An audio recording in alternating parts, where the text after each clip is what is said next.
بسم اللہ الرحمن الرحیم۔ ناظرین السلام علیکم۔ ناظرین، افغانستان میں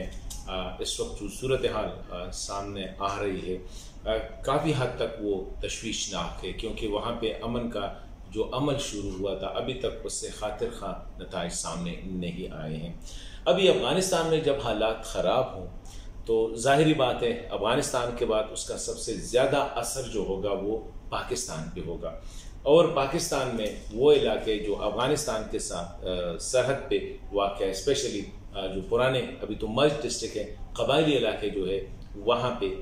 حالات پہلے سے بھی وہاں حالات بہت زیادہ خراب تھے۔ دہشت گردوں نے تقریباً گزشتہ 10-15 سال یا 2 دہائیوں سے قبائلی علاقوں کا جو حالت کر دی تھی، وہاں پہ ملٹری آپریشنز، دہشت گردی کے واقعات، اس سے تقریباً ہر ایک قبائلی گھر جو ہے وہ متاثر ہوا ہے، انفراسٹرکچر جو ہے مکمل طور پر تباہ ہوا تھا۔ ابھی صورتحال یہ ہے کہ خدا نخواستہ اگر افغانستان میں دوبارہ حالات خراب ہو جاتے ہیں تو قبائلی علاقوں کے اس کے کیا اثرات ہوں گے۔ سونے پہ سہاگا یہ کہ قبائلی علاقوں کے لوگ چاہیے تو یہ تھا کہ جب یہ دہشت گردی کے واقعات ختم ہوئے، ملٹری آپریشن ختم ہوئے، تو وہاں پہ ایک میس موومنٹ ہونی چاہیے تھی، حکومت کی طرف سے بھی وہاں پہ مطلب کہ فنڈز انجیکٹ کرنے چاہیے تھے، لوگوں کے ڈیمانڈ سامنے آنے چاہیے تھے۔ لیکن بدقسمتی سے ہم نے دیکھا کہ بجائے اس کے کہ وہاں کے حالات کو، وہاں کے لوگوں کو سہولیات زندگی دی جائے، وہاں سے ایسی آوازیں اٹھنا شروع ہو گئی کہ خواہ وہ مذہبی حوالے سے تھی یا مطلب جن کہتے ہیں نیشنلسٹ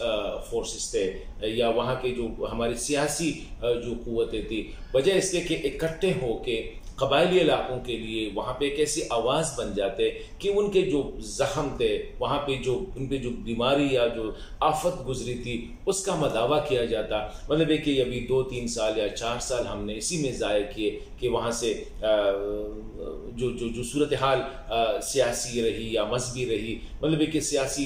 اداروں نے یا سیاسی پارٹیوں نے، قوم پرست پارٹیوں نے، مذہبی پارٹیوں نے یا نیشنلسٹ جو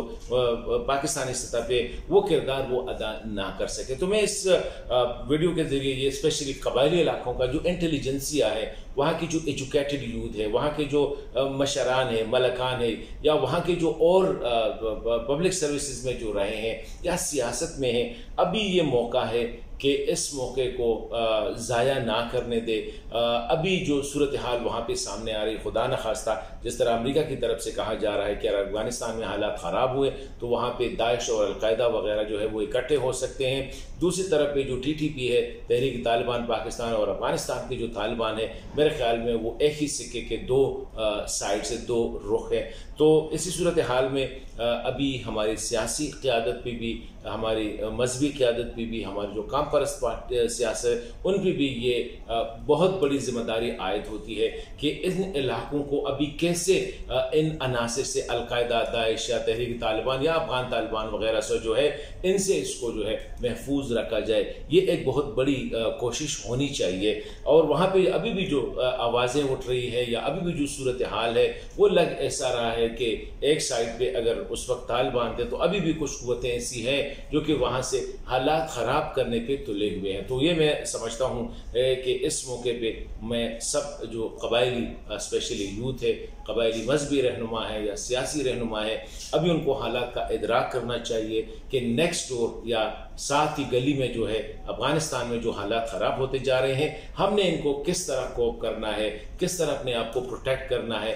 کس طرح یہ تحریک طالبان، TTP وغیرہ یا افغان طالبان یا داعش وغیرہ جو مختلف قوتیں، کیسے ان علاقوں کو ہم نے انسولیٹ کرنا ہے کہ خدا نخواستہ ایسا نہ ہو کہ یہ علاقے ایک بار پھر جو ہے دہشت گردی یا ملیٹنسی کے